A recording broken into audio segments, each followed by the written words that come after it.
اللہ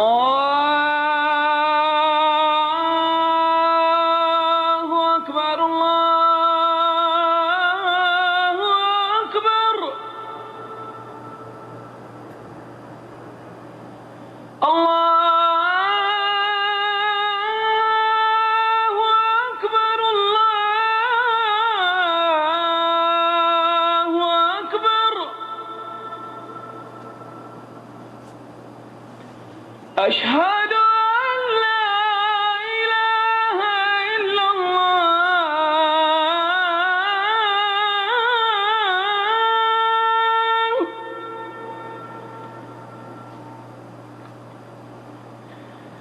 اشہد ان لا الہ الا اللہ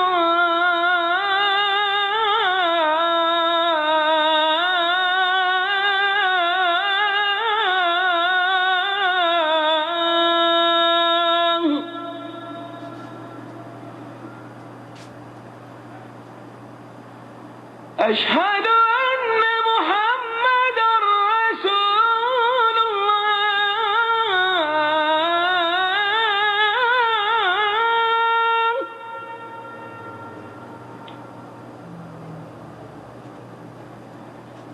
اشہد ان محمد رسول اللہ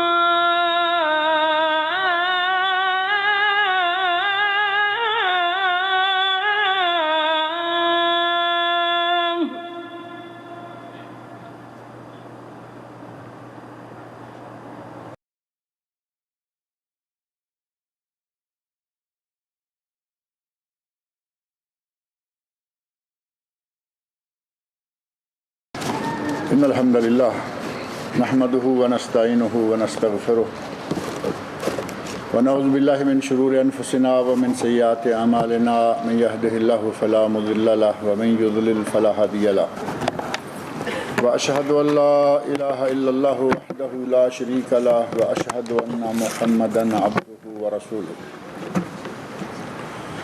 أما بعد فإن خير الحديث كتاب الله وخير الهدي هدي محمد صلى الله عليه وسلم وشر الأمور محدثاتها وكل محدثة بدعة وكل بدعة ضلالة وكل ضلالة في النار رب اشرح لي صدري ويسر لي أمري واحلل عقدة من لساني يفقهوا قولي رب أعوذ بك من همزات الشياطين وأعوذ بك رب أن يحضرون اعوذ باللہ السمیع العلیم من الشیطان الرجیم ومن آیاته ان خلق لکم من انفسکم ازواجا لتسکنوا الیہا وجعل بینکم مودة ورحمة ان فی ذلک لآیات لقوم یتفکرون۔ اللہ رب العزت کا ہم پر بہت بڑا احسان ہے کہ اس نے ہمیں اسلام جیسا وہ دین عطا فرمایا ہے جس میں چھوٹے بڑے تمام مسائل کا حل اور ہمارے ہر طرح کے سوالات کا جواب موجود ہے۔ قرآن کریم کھول کر دیکھیں اور نبی اکرم صلی اللہ علیہ وسلم کی احادیث کا مطالعہ کریں تو آپ کو معلوم ہوگا کہ بڑے بڑے مسائل، حکومتیں چلانا، کاروبار کرنا، ان سے قطع نظر کہ یہ ہر آدمی کو نظر آتے ہیں کہ ان کے بارے میں معلومات ہونی چاہیے۔ اسلام وہ دین ہے کہ کچھ مسائل ایسے ہیں جن کے بارے میں آدمی سوچتا بھی نہیں کہ ان کے بارے میں بھی اس دین میں معلومات اور تعلیمات ہوں گی۔ مثال کے طور پر بول و براز کا طریقہ ہے، قضائے حاجت، اس کے آداب کیا ہیں، قضائے حاجت کیسے کرنا ہے، یہ ایک ایسا باریک سا چھوٹا سا پرسنل، بہت ہی پرسنل سا مسئلہ ہے کہ آدمی سمجھتا ہے کہ اس کے بارے میں کیا تعلیمات ہو سکتی ہیں، یہ تو جانور بھی اپنی حاجت پوری کر لیتا ہے، اس کے بارے میں کیا ضرورت ہے۔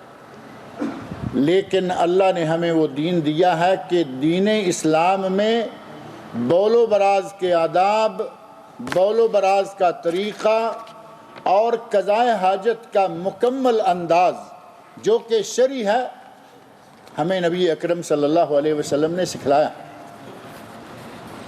اور جس دین میں قضائے حاجت جیسے مسائل بھی ہوں، کیا یہ سوچا جا سکتا ہے کہ زندگی گزارنے کے لیے اللہ نے جو دو لوگوں کو اکٹھے کیا ہے، جن دو لوگوں کو ایک دوسرے کا رفیق سفر نہیں بلکہ رفیق حیات بنایا ہے، ان کے آپس کے مسائل کے بارے میں تفصیلات نہ ہوں گی؟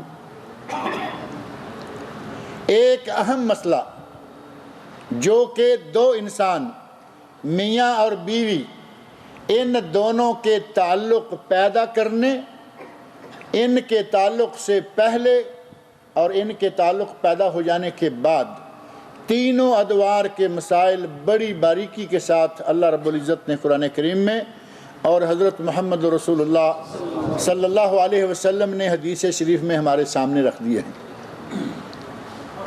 کوئی بھی مسئلہ ایسا ہو اگر اسے حل نہ کیا جائے تو وہ مسئلہ بڑھتا چلا جاتا ہے، اگر مسئلے کے الجھنے کے ساتھ ہی اس کا حل شروع کر دیا جائے تو اسے آسانی سے سلجھایا جا سکتا ہے، لیکن اگر گرہ مضبوط ہو جائے تو اس گرہ کو کھولنا ناممکن یا کم از کم بہت ہی مشکل ہو جاتا ہے۔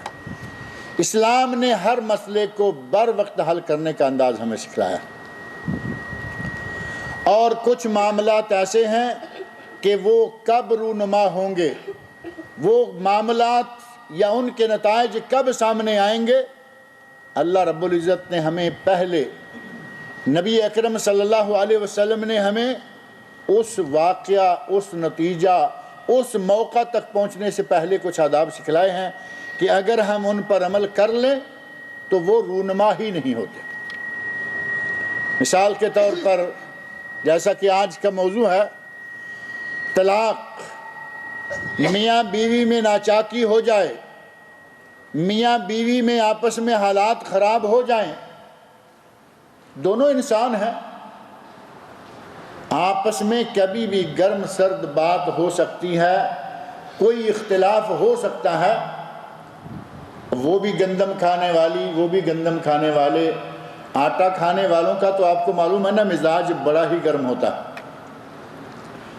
دونوں نے اگر ایک دوسرے کی بات کو اچھے طریقے سے سمجھ لیا اور کمپرومائز، کچھ لو اور کچھ دو، کبھی سہ لی کبھی کر لی، اور کبھی سامنے سے سن لی اور کبھی سنا لی، اگر اس پر عمل کریں تو یقیناً زندگی خوشگوار بن سکتی ہے۔ اور اگر دونوں میں سے میاں اپنی جگہ سمجھے کہ میں تو وہ ہوں، اور شوہر اگر اپنی جگہ یہ سمجھتا رہے کہ مجھے اللہ نے قرآن میں فرمایا ہے کہ تو حاکم ہے، الرجال قوامون علی النساء، مرد عورتوں پر حاکم ہیں، قوام ہیں،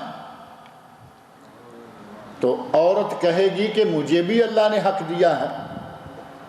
قرآن کریم میں اللہ نے فرمایا وَلَهُنَّ مِثْلُ الَّذِي عَلَيْهِنَّ بِالْمَعْرُوفِ، عورتوں کے بھی اتنے ہی حقوق ہیں جتنے کہ مردوں کے ہیں، معروف طریقہ سے۔ لیکن آیت کے آخری کلمات میں جا کے اللہ نے فرمایا وَلِلرِّجَالِ عَلَيْهِنَّ دَرَجَةٌ، صحیح ہے کہ عورتوں کے بھی حقوق ہیں، صحیح ہے کہ مردوں کے بھی حقوق ہیں، دونوں کے حقوق ہیں، لیکن اللہ رب العزت چونکہ حکمتوں مصلحتوں کو جاننے والا ہے، اس نے ساتھ ہی فرما دیا وَلِلرِّجَالِ عَلَيْهِنَّ دَرَجَةٌ، مردوں کو عورتوں پر ایک درجہ بلندی کا حاصل ہے، مرد عورتوں پر ایک درجہ بلند ہیں۔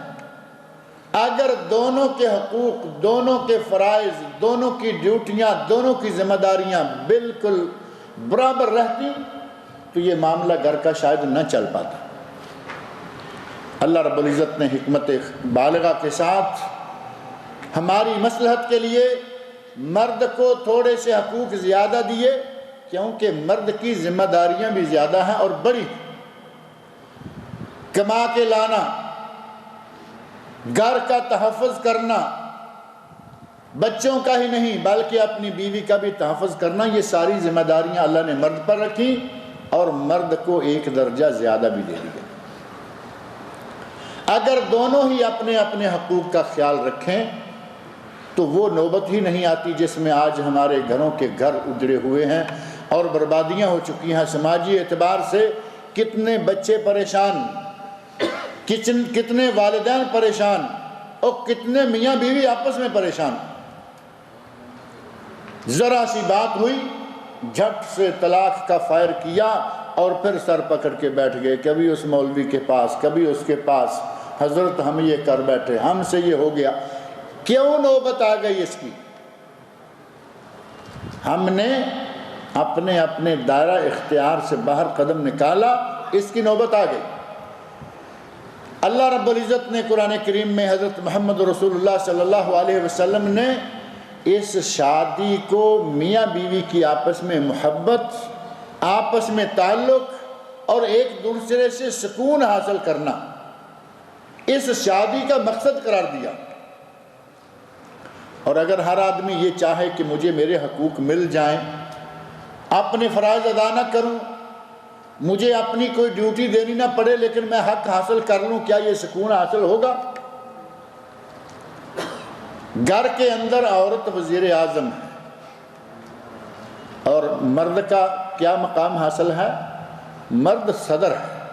اللہ نے فرمایا الرجال قوامون علی النساء۔ اب اگر صدر اور وزیر اعظم کی اپنے اختیارات میں کھینچا تانی شروع ہو جائے تو آپ کو معلوم ہے ملک تباہ ہو جایا کرتے۔ صدر سمجھتا ہے کہ میں صدر ہوں، وزیر اعظم کہتا ہے کہ میں پرائم منسٹر ہوں، دونوں اپنے اپنے اختیارات کو غلط انداز سے کھینچا تانی شروع کریں گے، اپنی اپنی حدود سے نکل جائیں گے، عوام کا ستیہ ناش کر دیں گے۔ اور وہی ہمارے گھروں میں ہوتا ہے۔ عورت کو کہا گیا کہ یہ گھر کی، کوئی کہتا ہے یہ وزارت داخلہ ہے، کچھ لوگ کہتے ہیں کہ عورت وزیر داخلہ ہے، کچھ کہتے ہیں عورت گھر کا وزیر اعظم ہے، مرد صدر ہے۔ تو اگر وزارتوں میں بانٹنا ہے تو عورت وزارت داخلہ اور مرد وزارت خارجہ، اگر انہی کے آپس میں بیان نہ ملے تو کیا عوام کو سکون ملے گا؟ عوام کے لیے مشکل بن جائے۔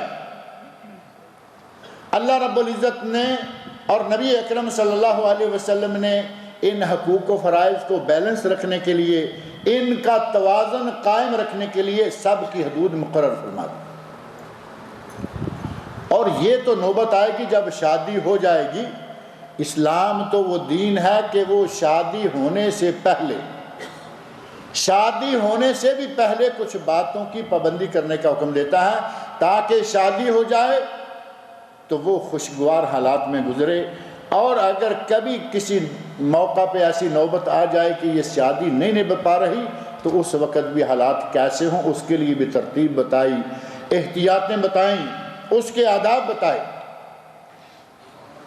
طلاق کی نوبت نہ آئے اس کے لیے اسلام نے ہمیں ایک حکم یہ دیا کہ شادی کرنے سے پہلے اپنی بیوی کو دیکھ لو۔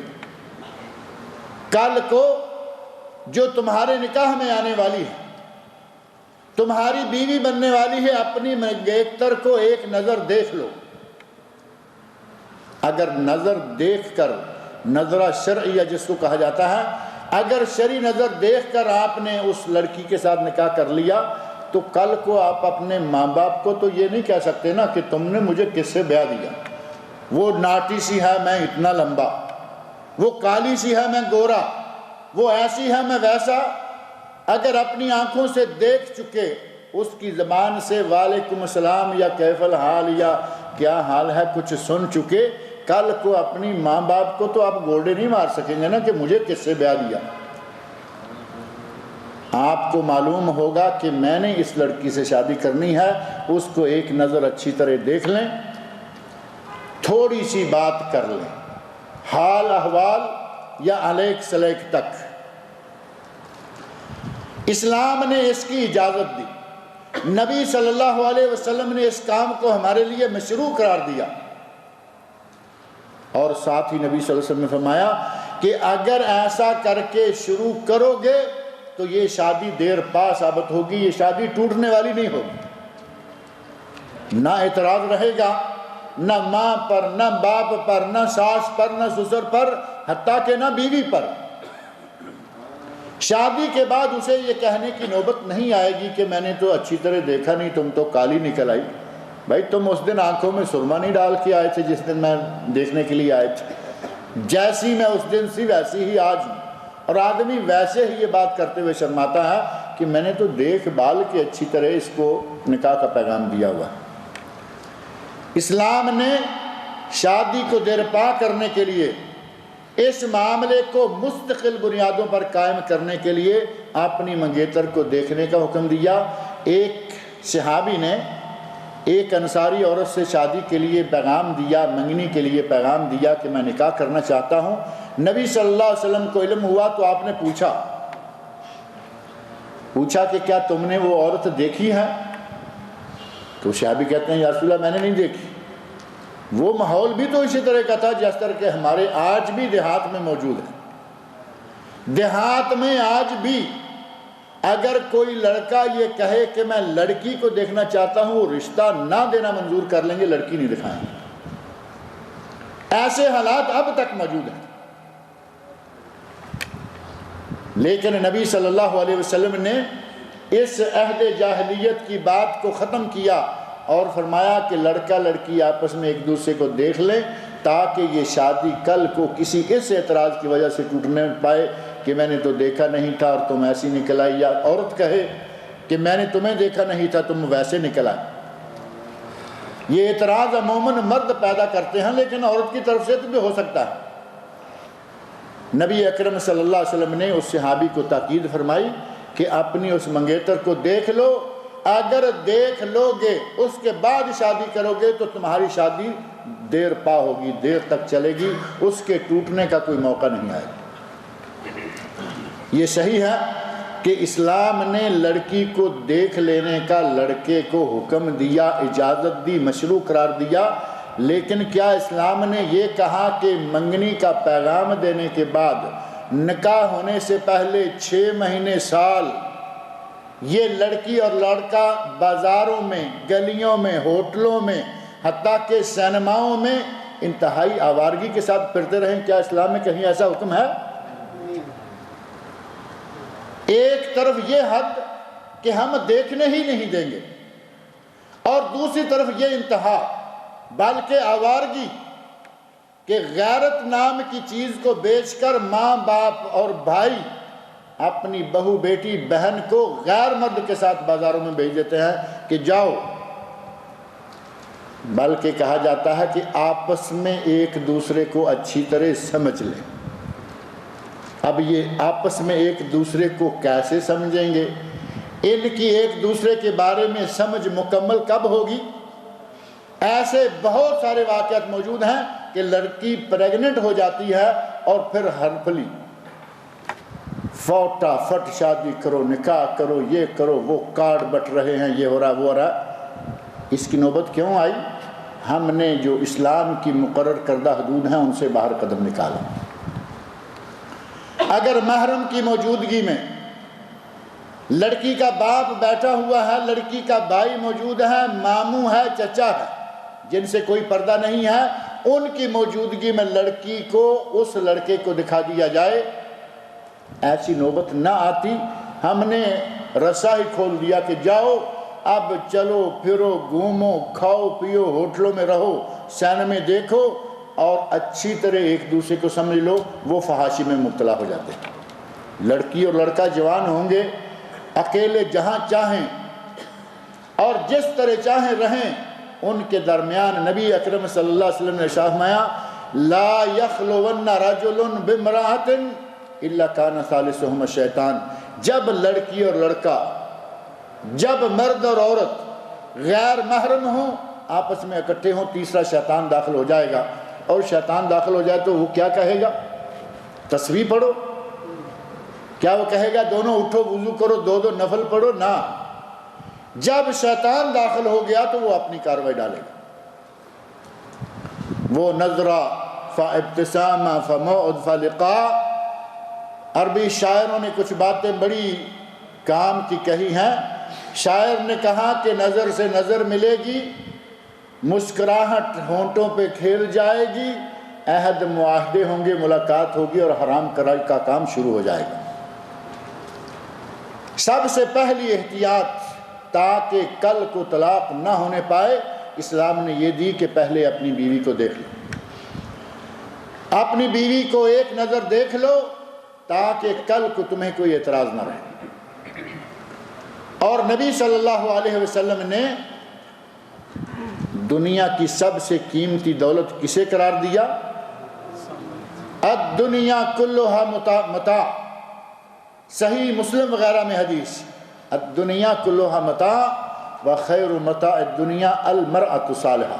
یہ دنیا مال و اسباب ہے، لیکن اس مال و اسباب میں سے سب سے قیمتی چیز کیا ہے؟ نیک بیوی۔ نبی صلی اللہ علیہ وسلم نے فرمایا کہ دنیا کی سب سے قیمتی دولت نیک بیوی ہے، تم لڑکی تلاش نہ کرو،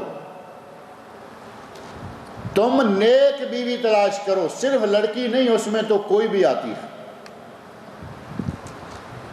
اور ایک حدیث میں آپ ارشاد فرماتے ہیں تنکح المرأۃ لاربع، لڑکی کے ساتھ، عورت کے ساتھ 4 وجوہات کی بنا پر شادی کی جاتی ہے، اور چاروں گن دی، لحسبہا ولمالہا ولجمالہا ولدینہا، 4 اشیاء جن کو پیش نظر رکھ کر شادی کی جاتی ہے۔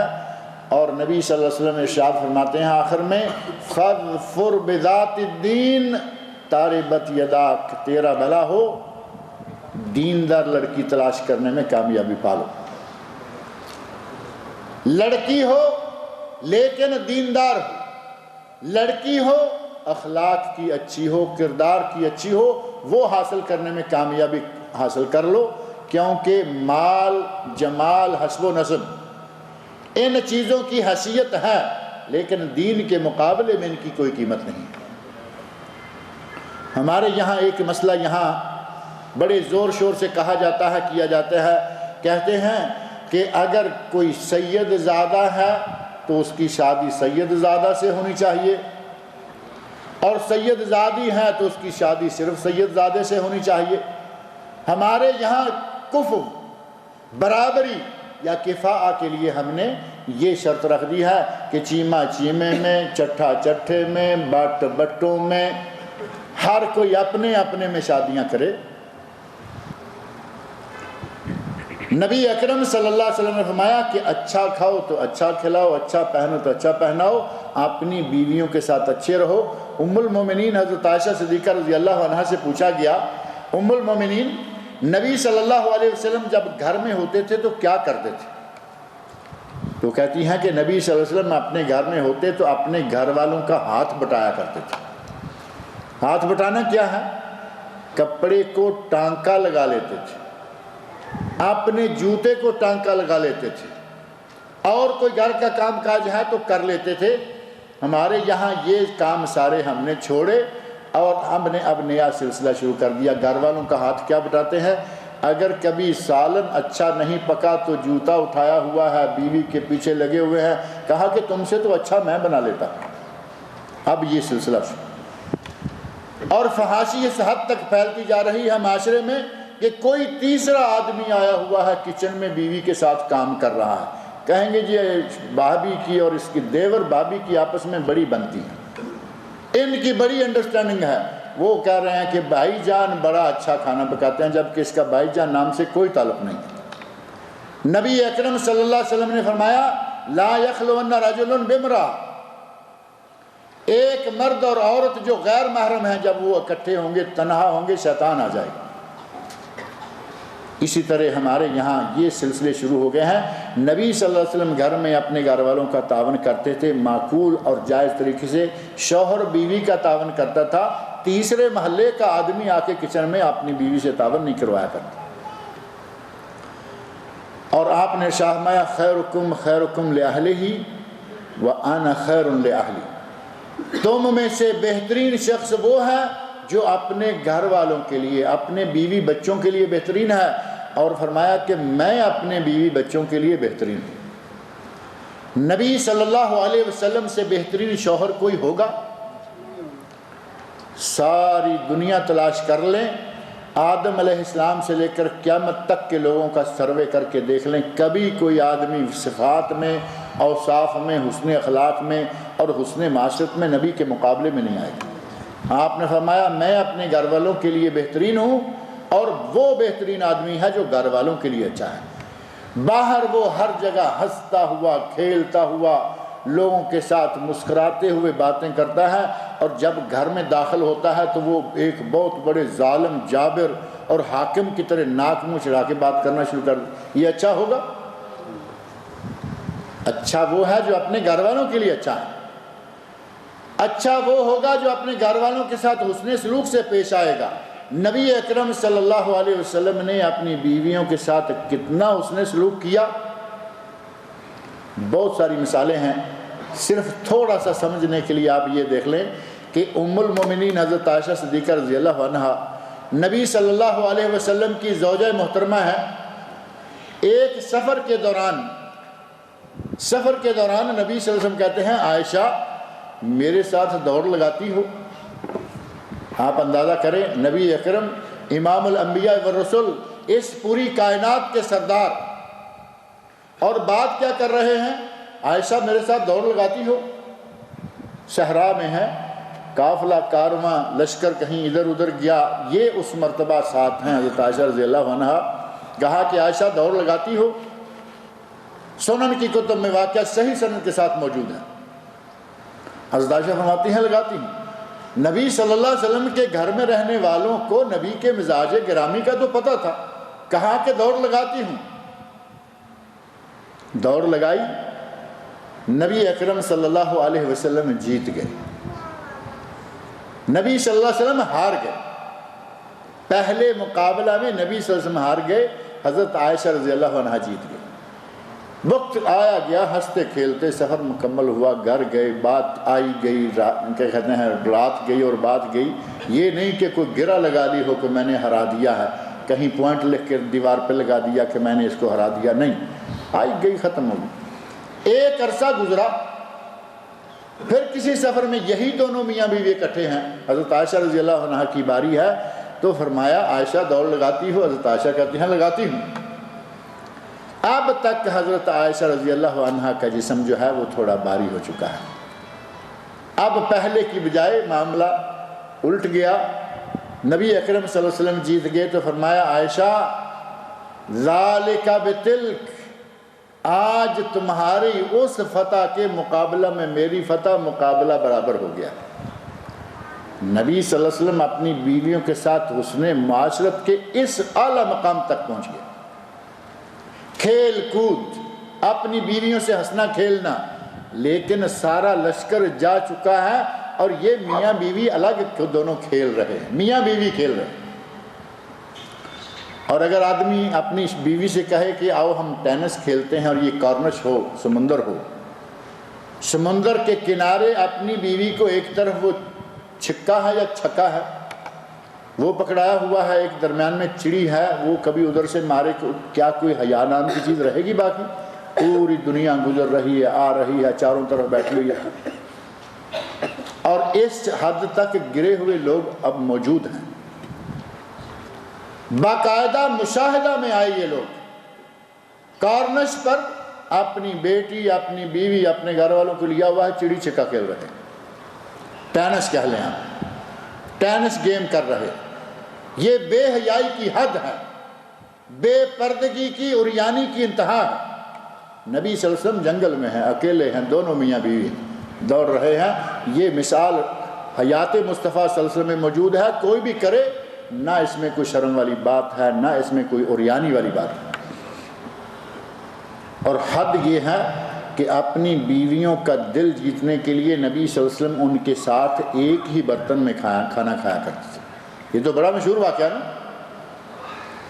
ایک ہی برتن، ایک ہی پلیٹ میں نبی صلی اللہ علیہ وسلم اور آپ کی بیوی کھانا کھا رہی ہیں، اور بیوی نے برتن اٹھایا، اس میں سے پانی پیا، نبی صلی اللہ علیہ وسلم نے وہی برتن اٹھایا اور اسی جگہ منہ لگا کر پانی پیا جہاں منہ لگا کر بیوی نے پیا تھا، یعنی بیوی کا جھوٹا پیا۔ اور ہمارے یہاں شادی سے پہلے ہی واز شروع ہو جاتا ہے کہ بیٹا دیکھو بیوی کا جھوٹا میٹھا نہیں کھانا، بیوی کا جھوٹا نہیں کھانا، اور اگر بیوی کا جھوٹا کسی کو کھاتے دیکھ لیا کہ میاں بیوی ایک پلیٹ میں کھا رہے ہیں تو کہیں گے کہ بس یہ گیا، اس نے بیوی کا جھوٹا کھا لیا، یہ گیا، یہ اب رن مرید ہو گیا۔ نبی صلی اللہ علیہ وسلم اپنے عمل مبارک سے مثال قائم فرمائیں، اور ہمارا آج کا آدمی جہالت کے نتیجہ میں، اور میں سمجھتا ہوں کہ یہ باتیں دیہاتی ماحول میں شاید زیادہ ہیں، شہروں کے لوگ اب ان باتوں کا شریعت سمجھ کر نہ صحیح، حسن سلوک سمجھ کر نہ صحیح، ویسے ہی عادی ہو چکے ہیں کہ ایک دسترخوان پہ اکٹھے یا مل کے کھانے کے، لیکن جہاں تک اصل شریعت کا معاملہ ہے یہ ان میں بھی نہیں آیا۔ ان میں بھی اپنی چھری اور اپنا کانٹا، اپنی پلیٹ اور اپنا ہی کھانا، ہر اعتبار سے جو اصل مسنون مشروع محبت پیدا کرنے والا نسخہ ہے وہ شہروں میں بھی نہیں ہوتا، جب تک کوئی باقاعدگی کے ساتھ نبی صلی اللہ علیہ وسلم کی سنت سمجھتے ہوئے اس عمل کو نہ بنائے۔ بیوی نے بوٹی کھائی، اس کو واپس رکھا، نبی صلی اللہ علیہ وسلم نے وہی پیس اٹھایا اور اسی سے بوٹی نوچ کے کھائی۔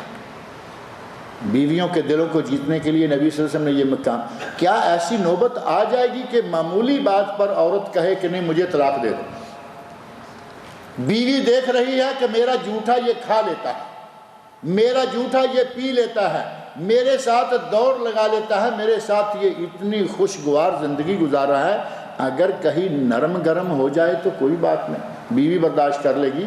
اور کبھی کبھی ایسا ہو جاتا ہے کہ بیوی جو گھر کی خادم ہے، ملازمہ ہے، آپ کے بچوں کی گورنس ہے، آپ کے بچوں کی دائی ہے، آپ کے کپڑے دھوتی ہے، آپ کا کھانا پکاتی ہے، برتن وہ، دوبن وہ، خادم وہ۔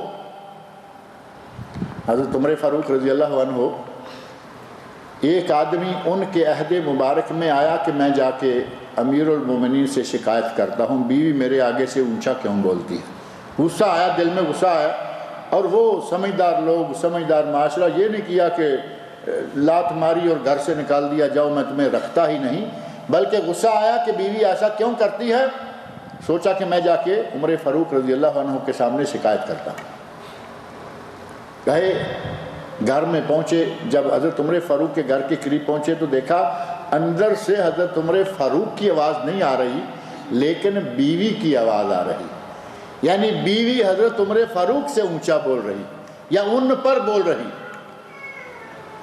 اب یہ آئے اپنی شکایت لے کر، آبے دیکھا کہ امیر المومنین خود بیچارے قابو آئے ہوئے ہیں، ان پہ بیوی بول رہی ہے۔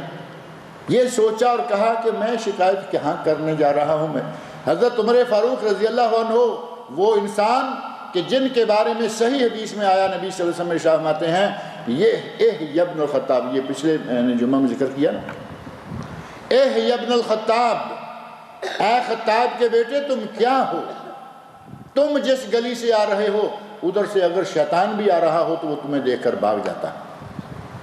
اللہ نے اتنا روب اور اتنا جلال دیا ہوا تھا کہ شیطان بھی ڈرتا تھا، لیکن بیوی بول رہی ہے اور عمر فاروق خاموش ہیں۔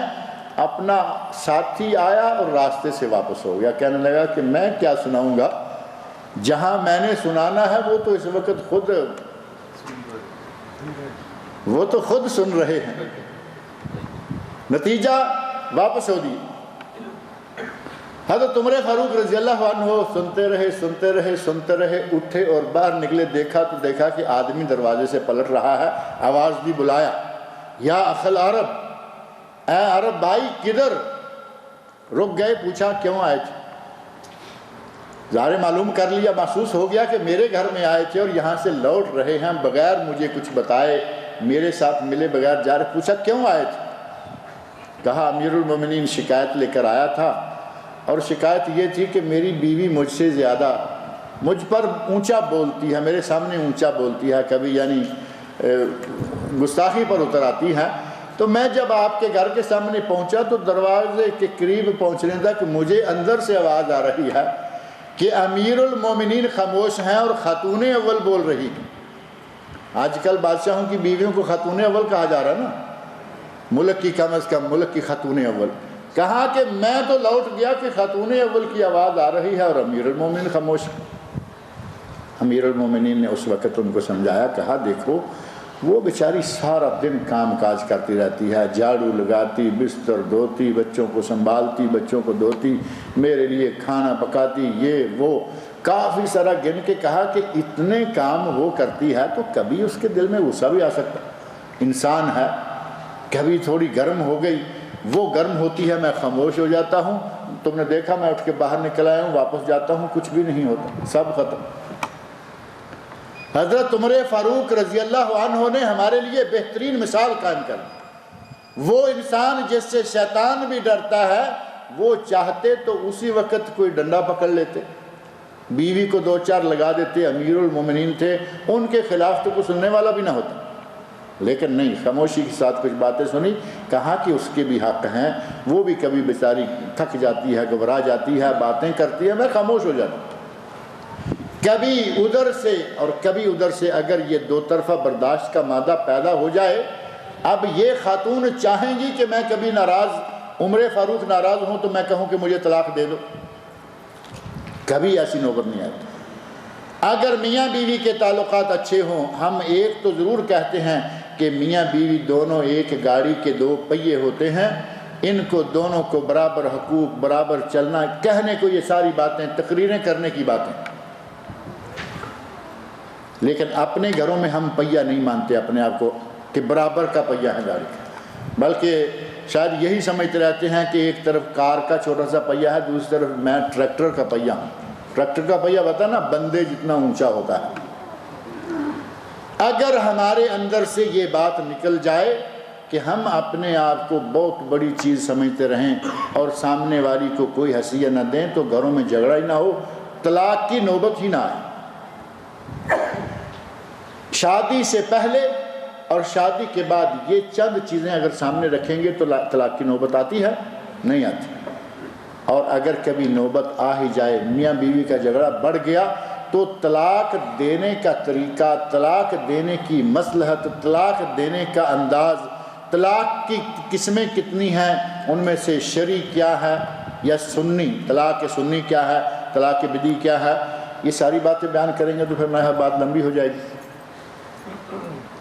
طلاق کیسے دینی چاہیے اور طلاق دینے سے پہلے کون کون سے سٹیپ ہیں، کوشش کریں گے کہ انشاءاللہ اگلے جمعہ یہ باتیں آپ کے سامنے رکھیں۔ اللہ سے دعا ہے کہ وہ مجھے اور آپ سب لوگوں کو خوشگوار زندگی گزارنے کی توفیق عطا فرمائے۔ ہمارے بنگلور والوں نے، توحید پبلیکیشن بنگلور نے خوشگوار آئلی زندگی گزارنے کے لیے ایک کتاب چھاپی ہے، بڑی خوبصورت، پتہ نہیں خان صاحب ہے یا نہیں ہے۔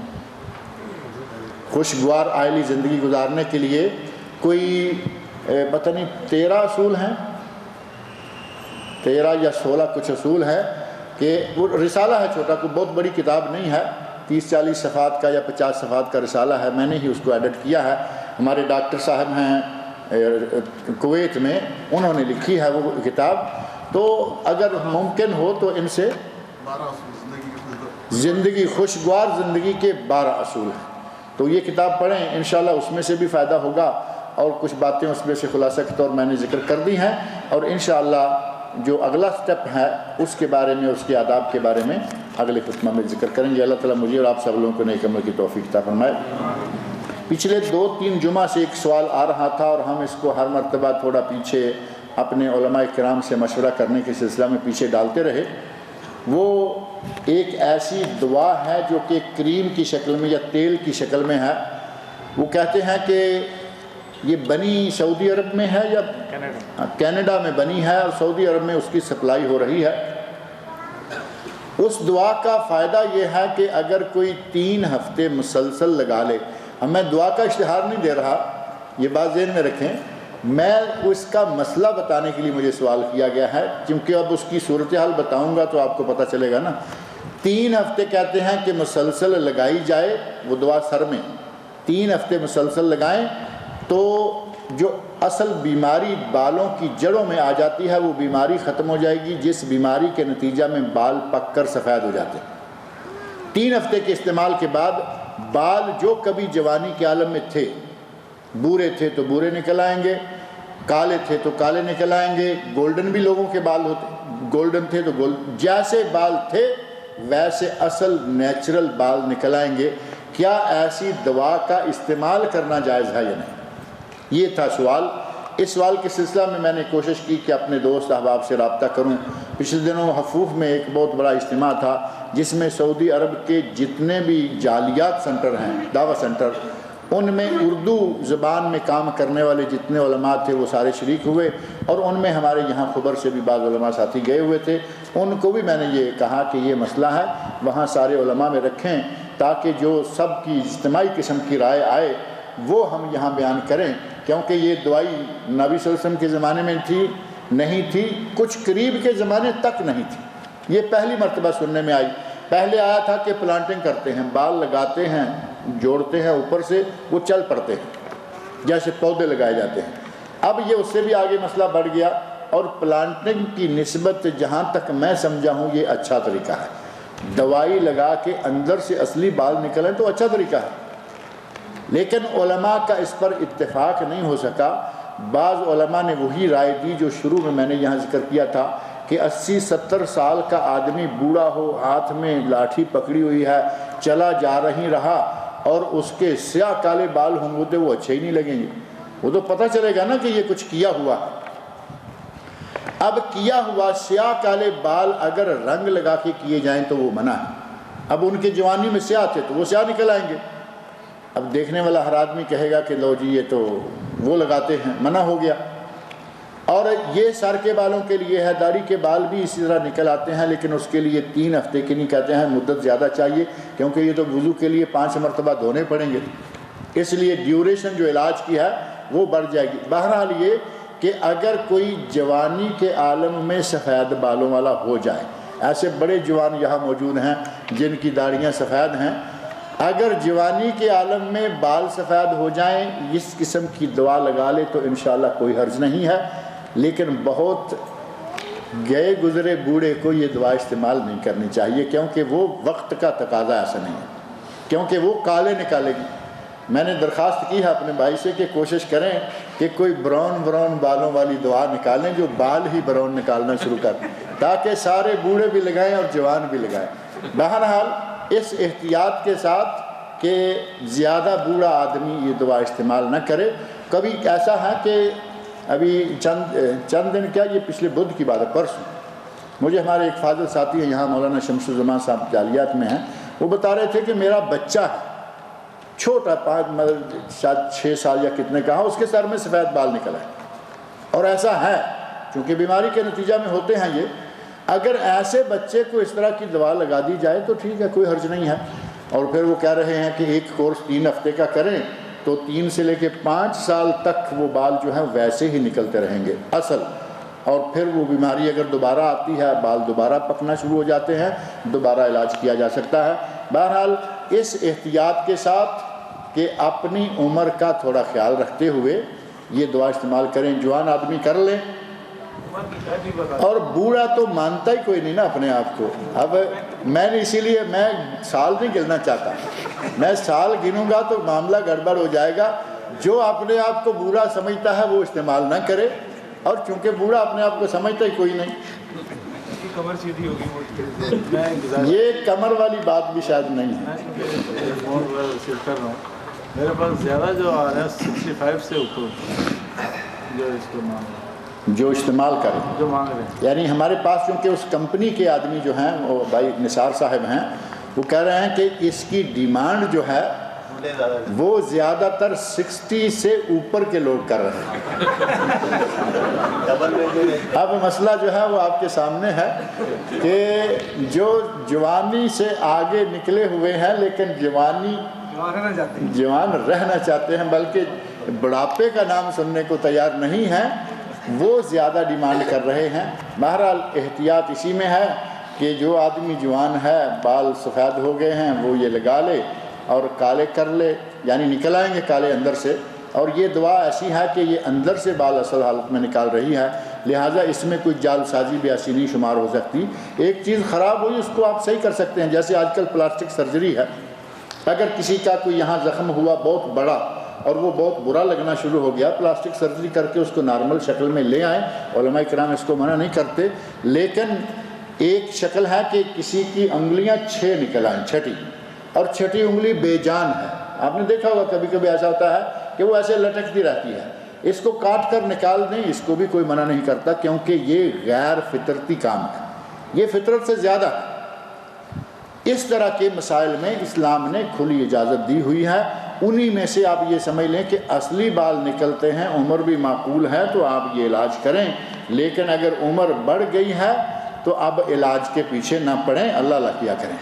ایک آدمی ہنڈی کا کاروبار کرتا ہے، اللہ تعالیٰ اس آدمی کو ہدایت عطا فرمائے، اور بعض دفعہ بڑے اچھے پڑھے لکھے لوگ اس کاروبار میں مبتلا ہیں۔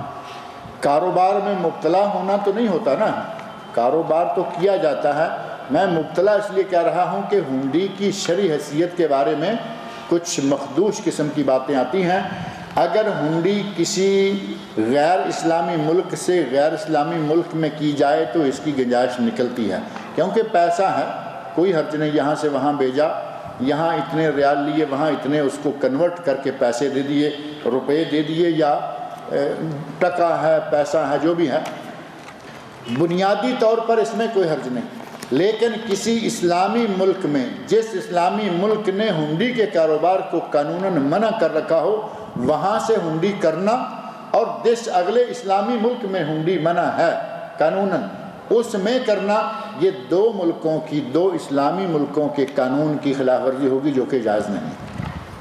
حاکم کی بات ماننا جائز ہے نا، ضروری ہے اگر وہ قرآن و سنت سے نہ ٹکرائے۔ اگر مالی نظام کو بہتر کرنے کے لیے ملک نے کوئی قانون بنایا ہے، جیسے ابھی یہ سمجھ لیں کہ سعودی عرب نے کہا پاسپورٹ کے بغیر کوئی آدمی حج کرنے کے لیے نہ آئے، تو کیا ہے یا نہیں؟ پاسپورٹ بنا کے آ رہے ہیں، جبکہ پاسپورٹ کوئی فوٹو لگتا ہے، پاسپورٹ کوئی شرعاً ضروری نہیں ہے، لیکن چونکہ انتظام کے لیے ضروری ہے۔ اسی طرح مالی نظام کو بہتر بنانے کے لیے حکومتوں نے، سب نے ہنڈی کو منع کر رکھا ہے، اور کسی کی مانے نہ مانے، کم از کم سعودی عرب والوں کی تو ماننی چاہیے۔ اب سعودی عرب کی اس لیے نہیں ماننی چاہیے کہ سعودی عرب میں ہم رہتے ہیں، سعودی عرب کی اس لیے ماننی چاہیے کہ دنیا کا سب سے پہلے نمبر کا سعودی اسلامی ملک ہے، سب سے پہلے نمبر کا، سب سے زیادہ پرامن، سب سے زیادہ شریعت کا حامی، اور سب سے بڑا توحید والا ملک سعودی عرب۔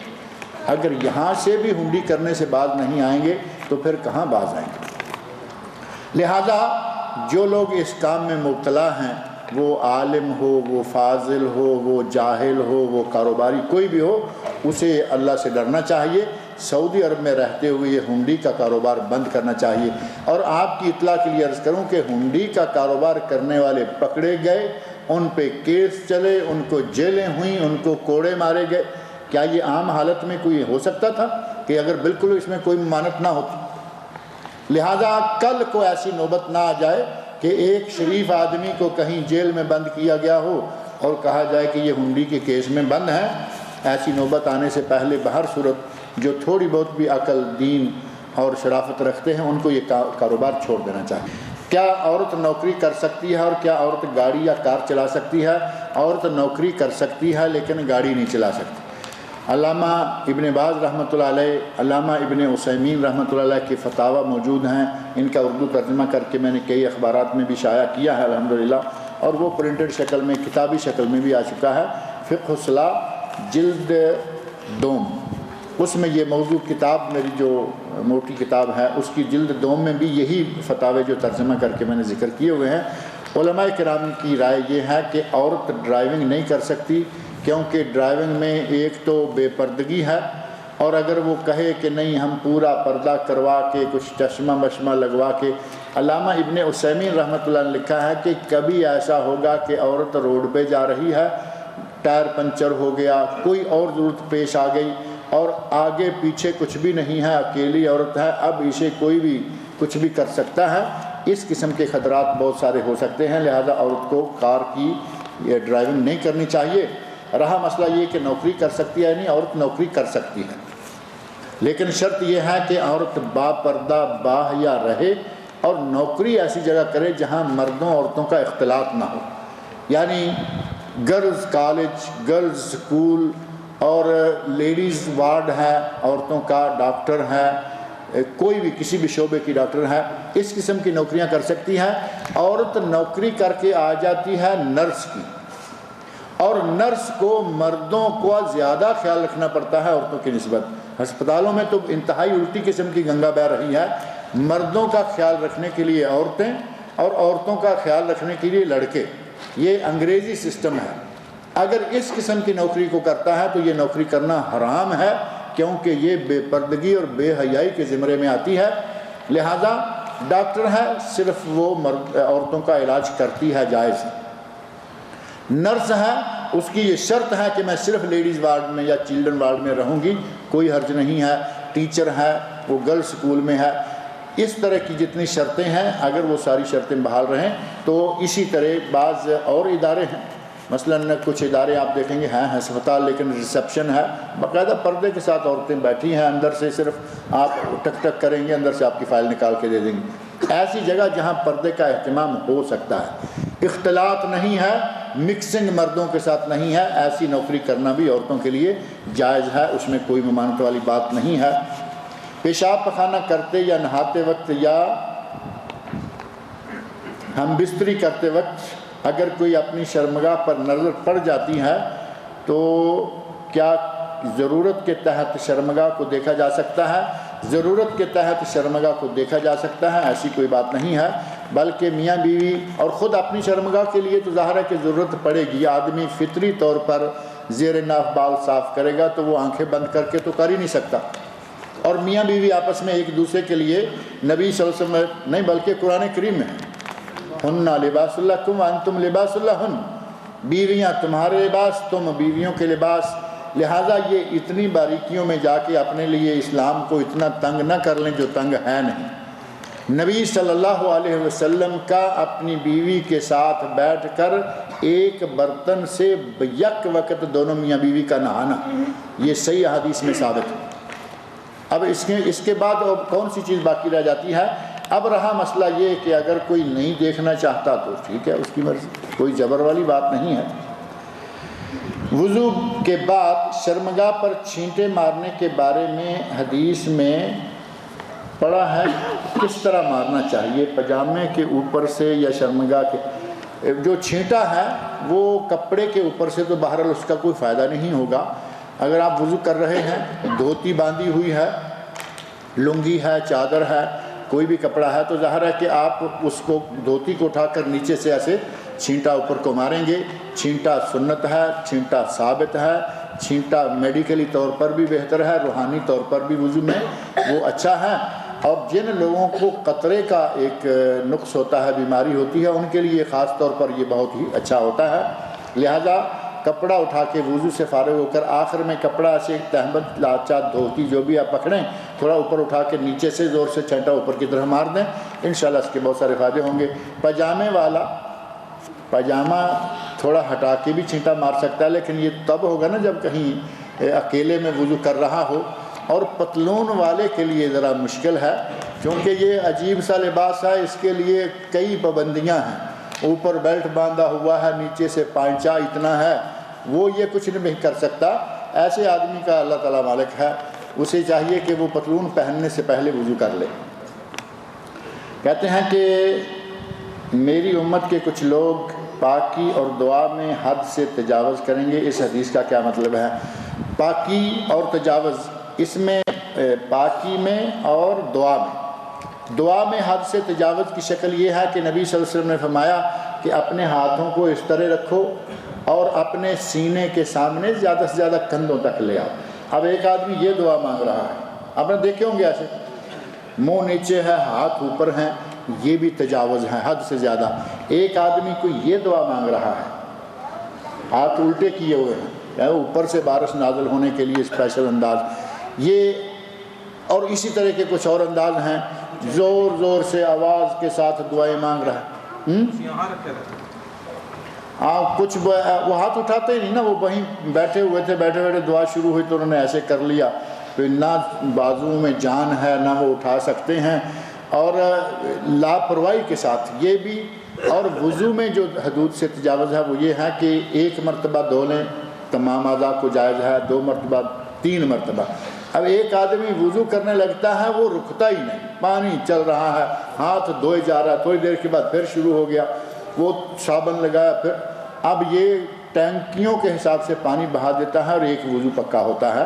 یہ وضو کا حد سے، ایک صحابی کہتے ہیں نبی صلی اللہ علیہ وسلم نے فرمایا کہ پانی، وضو کا پانی بہانے میں اسراف نہ کرو، تو ایک صحابی کہتے ہیں وَلَوْ كُنْتُ عَلَى الْبَحْرِ، یا رسول اللہ اگر میں سمندر پہ بیٹھا ہوا ہوں تو بھی پانی میں اسراف نہ کروں۔ فرمایا وَلَوْ كُنْتَ عَلَى الْبَحْرِ، اگرچہ تم سمندر پر بیٹھے ہو، پانی وضو کے لیے استعمال اتنا پانی کرو جتنا چاہیے، بلا وجہ ایسے ہی نہ بہائے چلے جاؤ۔ اس میں ایک تو سنت کی خلاف ورزی یہ ہو جائے گی کہ حد سے گزر جائے گا، ایک کی بجائے کئی مرتبہ ہاتھوں کو پاؤں کو دھوتا چلا جائے گا، اور کئی دوسری خلاف ورزیاں بھی آ جائیں گی۔ سوالات کی کچھ پرچے پھر بچ گئے ہیں، انشاءاللہ یہ بھی اگلی مرتبہ کوشش کریں گے کہ ان میں سے بھی کچھ نکل جائیں، اور یہ جو نکل گئے ہیں ان کو ذرا نکال دیں۔ اللہ تعالیٰ مجھے اور آپ سب لوگوں کو نیک عمل کی